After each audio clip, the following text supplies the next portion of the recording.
Hi అండి, Yogita Reddy cosmetics అండి. 3 models అండి. ఒకటి హార్ట్ షేపు, ఒకటి క్రోస్ షేపు, ఇది వచ్చేసి రౌండ్ షేపు. 3 మోడల్స్ 5 కలర్స్ అవైలబుల్లో ఉన్నాయి. ఎవరు కావాలన్నా తొందరగా బుక్ చేసుకోండి. ఫెస్టివల్ సీజన్కి శారీస్ మీద మ్యాచింగ్ కానీ లేదా చిన్నపిల్లలకి వేయడానికి కానీ చాలా అంటే చాలా బాగున్నాయండి. బాగుంటేనే బాగున్నాయి అంటాం, లేదంటే లేదంటాం. చూడండి, క్వాలిటీ కూడా సేమ్ గోల్డ్ ఎలా ఉందో అలా ఉందన్నమాట. మీకు లింక్ కూడా అలాగే ఇచ్చాము, హాల్ మార్క్ లాగా ఇచ్చాము. 1 సైడ్ ఓపెన్, 1 సైడ్ క్లోజు.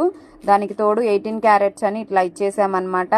ఎవరు కావాలన్నా తొందరగా బుక్ చేసుకోండి. క్వాలిటీ అయితే ఎక్సలెంట్ ఉందండి. 18 ఇంచెస్ వస్తుందండి. శారీస్ మీద కూడా మనం బ్లాక్ బీడ్స్ వేసుకుంటే కిందకి ఎలా వస్తుందో అలా వచ్చేటట్టు ఉంటుందన్నమాట. కొంచెం లాంగ్ అడిగారు కాబట్టి అందరికీ లాంగ్లో చేపించాము. ఇప్పుడే వచ్చిందండి స్టాకు. తొందరగా బుక్ చేయండి. ఎంత స్టాక్ వచ్చేసిందో చూడండి. అవంతా కూడా మొత్తం పార్సల్స్ చేస్తున్నాం ప్యాకెట్లకి. ఎందుకు